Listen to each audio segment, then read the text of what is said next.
अत्यन्तं क्रूरता लोभम प्रजापीडनमेव च एते दोषा नृपस्यासु राज्य नाशाय कल्पते। जब राज्य शासक हदभन्दा बढी लोभी र निर्दयी भएर जनतालाई दुःख दिन थाल्छ त्यो राज्य विनाशतिर जान्छ। गत भदौ 23 र 24 गते भएको त्यही हो र आज हामीले बाटो बिरायौँ भने फेरि हुने पनि त्यही हो।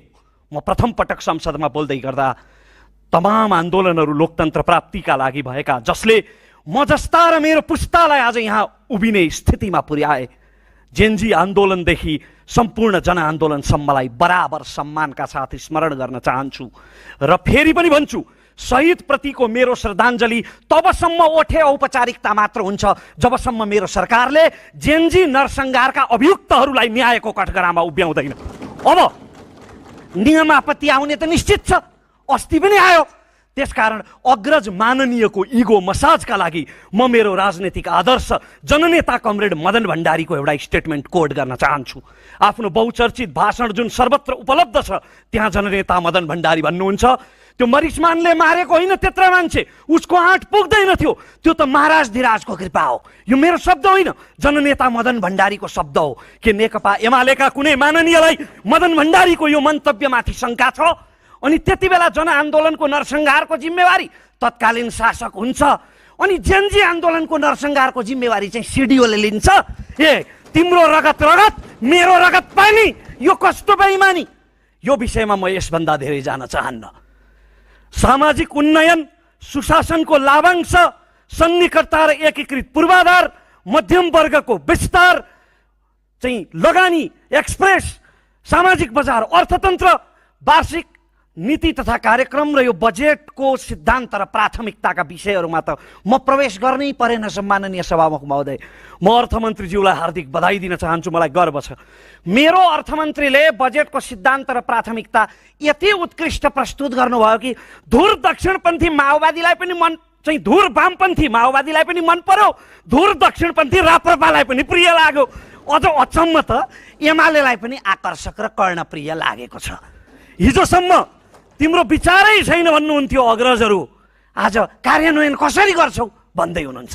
यो अत्यन्त सुखद पक्ष हो। मलाई गर्व यस मानेमा पनि छ सभामुख महोदय कि मेरा अग्रजहरूले देशका जुन समस्याहरूप्रति 35 वर्षसम्म आँखा चिम्लिनुभयो आज झलझली देखिरहनु भएको छ र यही वर्ष ती सबै समस्याहरूको समाधान होस् भन्ने उहाँहरूको शुभेच्छा छ। कम्ता विश्वास रहेछ त यो सरकारप्रति अग्रजहरूलाई। मलाई यसमा गर्व छ। सभामुख महोदय, सम्पूर्ण विषयहरूको व्याख्या गर्ने समय छैन, समयको पाबन्दी छ। म हटपट बनेका केही विषयहरूमा केन्द्रित हुन चाहन्छु जसमा भ्रमको भाइरस असाध्यै धेरै फैलाइएको छ। पहिलो, सङ्गठित हुने अधिकारै कुण्ठित गर्न आँटे हो। हामीले भनेकै हो, जनताको करबाट तलब खाने कर्मचारी खुल्लम खुल्ला कार्यालयभित्रै काङ्ग्रेस एमाले र माओवादी हुन पाउँदैन। विश्वविद्यालय र सरकारी कार्यालयबाट दलीयकरणको अन्त्य त गर्छौँ, तपाईँलाई प्रिय लागोस् कि अप्रिय लागोस्। हामीले सङ्गठित हुने अधिकार कुण्ठित गर्न खोजेको होइन, तर हरेक ठाउँका निश्चित मर्यादाहरू हुन्छन्। अझ बुझ्ने गरी भन्दा हामीले नुहाउन पाउने अधिकार खोज्ने भनेको होइन, भान्सा कोठामा नुहाउन पाइँदैन भनेको हो। अर्को विषयमा पनि असाध्यै धेरै भ्रम फैलाइयो। यो सरकार सुकुम्बासीप्रति निर्मम भयो। अघि 18 वटा सुकुम्बासी आयोग र खर्च भएको 9 अर्ब रुपियाँको निर्मम प्रसङ्ग माननीय यज्ञमणि नेउपानेले सुनाउनु भयो। म त देख्दिनँ, तर म मेरा अग्रजहरूलाई ऐना हेर्न आह्वान गर्छु। 35 वर्षसम्म तपाईँको गलत नीतिले सृजना भएको र तपाईँको बदनियतले विकराल बनेको समस्या हो कि होइन सुकुम्बासी समस्या। सरकारले जोखिमयुक्त क्षेत्रबाट, नदी किनारबाट नागरिकलाई उद्धार गरेर बचाउन चाह्यो। भ्रमको भाइरस यति विघ्न फैलाइयो, एकजना माननीयले भन्नुभयो, ए तपाईँलाई 24 घन्टे सूचना दिएर घर खाली गर्न सक्नुहुन्छ, अनि के बर्खाको बाढी चाहिँ तपाईँलाई 24 घन्टे सूचना दिएर आउँथ्यो त? अनि बाढीले बगाउनबाट आफ्ना नागरिकको रक्षा गर्नु सरकारको कर्तव्य हो कि होइन? हो। होल्डिङ सेन्टर अझ व्यवस्थित हुन सक्थ्यो, तर सरकारको नियत शुद्ध छ। मैले नाराहरू सुनेको छु, जबरजस्ती लगाइएका नाराहरू, मिसगाइड गरेर लागेका केही नाराहरू मैले सुने। झुटो बोल्न आउँदैन, अर्कोचोटि भोट पाउँदैन। म देशभरिका मेरो झापा क्षेत्र नम्बर 1 र सम्पूर्ण राष्ट्रमा रहेका वास्तविक सुकुम्बासीहरूसँग फेरि पनि प्रतिबद्धता व्यक्त गर्न चाहन्छु। मैले अर्कोचोटि भोट पाऊँ कि नपाऊँ, तपाईँले यही सरकारको कार्यकालमा लाल पूर्जा अवश्य पाउनुहुन्छ, यो म प्रतिबद्धता व्यक्त गर्न चाहन्छु। तर पहिचान स्पष्ट हुनुपर्छ। अस्ति एकजना नेताले, अग्रज माननीयले भन्नुभयो गरिबहरू विकासका बाधक होइनन्। हो सभामुख महोदय, मेरो पूर्ण सहमति छ, किनभने यो देशमा सबभन्दा गरिब सांसदको आज प्रतिस्पर्धा हुने हो भने प्रथम स्थानमा मेरो पनि दावेदारी रहन्छ। त्यसकारण म सहमत छु। तर गरिब को हो? एकातिर 5 पुस्तासम्म लाल पूर्जा पर्खिरहेका वास्तविक सुकुम्बासी भूमिहीनहरू छन्, अर्कोतिर धरानमा एकजना सुकुम्बासी नेताले मलाई उनको निजी स्कर्पियोमा घुमाए। सुकुम्बासी नेता कहलाउँछन्, म घर घडेरी भएको मान्छे टेम्फुल चढेर हिँड्छु।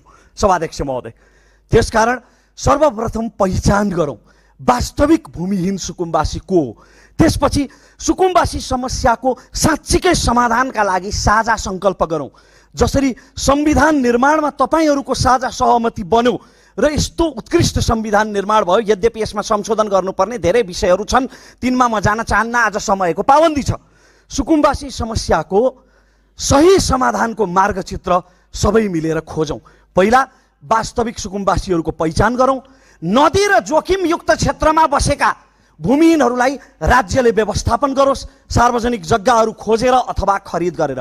जहाँसम्म ऐलेनी जग्गाको प्रश्न छ, पहिला पहिला फाँडेरै बस्ने चलन थियो। त्यति बेलाको सरकारले आओ तराई झर फाँडेरै बस भन्थ्यो। त्यसकारण ऐलेनी जग्गाको जहाँसम्म प्रसङ्ग छ, नागरिकता ऐनलाई नजिर मानौँ र 2062 साल चैत्र मसान्तभन्दा अगाडि जग्गा चर्चेको प्रमाण पुर्याउने सबैलाई लाल पूर्जा दिउँ जो वास्तविक भूमिहीन र सुकुम्बासी हुन्। यसरी यो समस्याको सकारात्मक समाधानको मार्गचित्र खोजौँ। सभामुख महोदय, अब म जाँदा जाँदै एउटा मात्र विषय राखेर बिदा हुन्छु। हुन त यो कर बाहेकका प्रस्तावहरू उप छलफल भइरहेको छ। हामीलाई सधैँ टेलिफोन आइरहन्छ, माननीयज्यू बिरामी भइयो, गम्भीर प्रकृतिको रोग लाग्यो, क्यान्सर भयो, मुटुको रोग लाग्यो, किडनीको रोग लाग्यो, उपचारमा सहजीकरण गरिदिनु पर्यो, बडा लाचार महसुस हुन्छ। त्यसकारण म अर्थमन्त्रीज्यूको गम्भीर ध्यान आकर्षण गराउन चाहन्छु। स्वास्थ्य बिमाको सीमा बढाउने कुरा असाध्यै सन्तोषजनक छ, तर एउटा स्वास्थ्य उपचार कोषको स्थापना गरियोस् जसले निम्न वर्ग र निम्न मध्यम वर्गका लागि 5 लाखभन्दा बढीको उपचार निःशुल्क गर्ने व्यवस्था मिलाओस्। अब तपाईँ सोध्नुहुन्छ पैसा त छैन त कहाँबाट ल्याउनु त, याङ्गिम होप्पे। सभामुख महोदय, रक्सी, चुरोट, सुर्ती स्वास्थ्यका लागि हानिकारक जति वस्तु विदेशबाट आयात हुन्छन् अर्को 50% कर थपौँ। चुरोट महँगो हुँदा कसको अधिकार हनन हुन्छ? रक्सी महँगो भयो भनेर को आन्दोलनमा आउँछ? उल्टै आमा दिदी बहिनी खुसी हुन्छन्, हामीलाई आशीर्वाद दिन्छन्। एक त मान्छेले कम खान्छ उसको स्वास्थ्य राम्रो हुन्छ, अर्को निम्न मध्यम वर्गीय रोगी बिरामीहरूको निःशुल्क उपचार गर्न सकिन्छ। जय देश, जय घन्टी।